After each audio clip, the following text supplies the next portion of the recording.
ஓட்டு வாங்கும் போது அவங்க கொள்ளையடிச்ச பணத்துல இருந்து ஒரு 500,000 கொடுத்து ஓட்டு வாங்கிட்டு இருந்தாங்க. இப்ப டைரக்டா கவர்மெண்ட்ல இருந்தே 1000 ரூபாய் உங்களோட இதுல போட்டு ஓட்டு வாங்குறாங்க.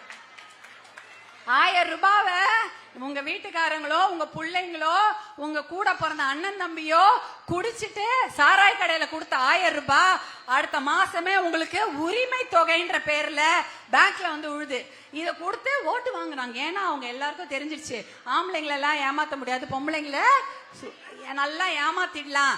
எலெக்ஷன் போது கவர்மெண்ட் காசை கொடுத்து இன்னும் யோசிச்சுனே கொடுத்து ஓட்டு வாங்கிடலான்ற நினைப்புலதான் இருக்கிறாங்க. இந்த இனிமேல் அது கூட போடுவாங்க. தேர்தல் கிட்ட நெருங்கும் போது பாருங்க 1000 ரூபாய் எத்தனை மடங்கா பெருகுதுன்னு தெரியாது. போட்டு ஓட்டை வாங்கி 5 வருஷம் தலையில முளக்கா அரைக்கிறது தான் ஒரே வேலை. 5 வருஷம் நீங்க எதுவுமே கேட்க முடியாது. ஹாஸ்பிட்டல் வேணும்னு கேட்டா கொடுப்பாங்களா? அதான் உனக்கு 1000 ரூபாய் கொடுத்தேன்னு கொடுத்தா அதானே சொல்லுவாங்க. ஹாஸ்பிட்டல்லாம் கிடையாது. 1000 ரூபாய் என்ன தப்பு வேணாலும் செய்து விடலாம். 1000 ரூபாய் கொடுத்தாலும் நீங்க எல்லாம் வாயை மூடிக்குவீங்க, ஓட்ட மாத்தி போட்டுடுவீங்கன்ற ஒரு எண்ணத்துலதான் அவங்க இருக்கிறாங்க. அதனாலதான் வந்து இவ்வளவு பெரிய கொடுமையை இந்த மாவட்டத்து டெல்டாவை கண்டுக்கிறதே இல்லை. டெல்டா மாவட்டமாவது உங்களுக்கு பாதாள சாக்கடையிலே வாழுங்க. உங்களுக்கு வந்து ரோடெல்லாம் போட மாட்டோம், ரோடு இல்லைன்னா அதுலயே வாழுங்க.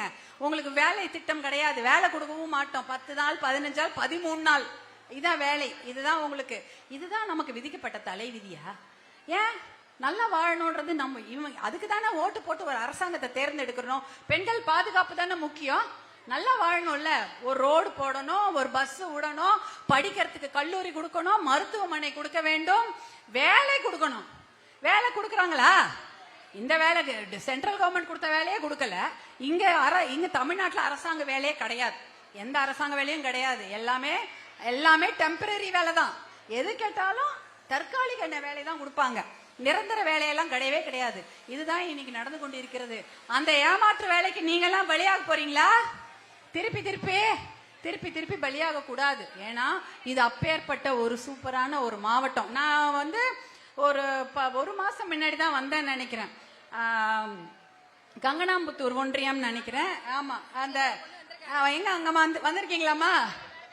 உடு வாங்க. அந்த ஊருக்கு போயிருந்தேன். அங்க போனா அந்த இடத்துல தண்ணி இருக்கு, ஆகாய தாமரை படர்ந்து இருக்குது. கேட்டா தூர் வரலங்கிறாங்க. தூர் வராம இருந்தா அந்த தண்ணியில எப்படி நீங்க உபயோகப்படுத்தி விவசாயம் எப்படி பண்றது, நல்ல குடிநீர் எப்படி குடிக்கிறது? தூரே வரலையா? எந்த வாய்க்காலும் தூர் வரல. இந்த பக்கத்துல கொள்ளிடத்துல ஒரு பக்கம் வாய்க்காலுக்கு ஒரு பக்கத்துல வந்து அது பேர் என்ன இழப்பீடு கொடுக்கறாங்க, இன்னொரு பக்கம் இழப்பீடு கொடுக்கல. போன வருஷம் பெய்ஞ்ச மழையில எத்தனை பேரோட நிலத்துலமா நெல்லெல்லாம் அழிஞ்சு போச்சு? எல்லாம் தூக்குறீங்க கைய. ஆனா அதுக்கு கொடுத்தாங்களாமா? இழப்பீடு வந்ததா?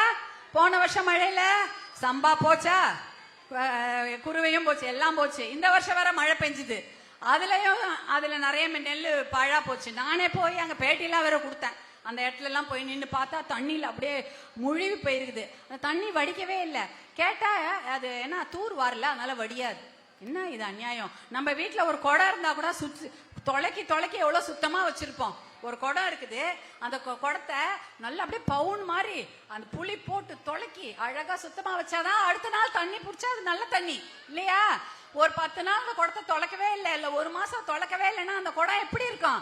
அழுக்கா இருக்கும். அதுல பிடிக்கிற தண்ணி அழுக்கு தண்ணி தான், நல்ல தண்ணியாது. அதே மாதிரிதான் குளமும். நீங்க தூர் வாரவில்லை என்றால் எப்படி இருக்கும்? அந்த குளம் அப்படியே படிஞ்சு கெட்ட தண்ணியா தான் இருக்கும். அதுக்கு மேல பெய்யற மழையோ அதுக்குள்ள வர ஆற்று தண்ணீரோ எதுவுமே அந்த தண்ணியை உபயோகப்படுத்த முடியாது. அதுக்கு மேல இந்த ஆகாய தாமரை பிரச்சனை வேற இந்த மாவட்டத்துல அதிகமா இருக்கு.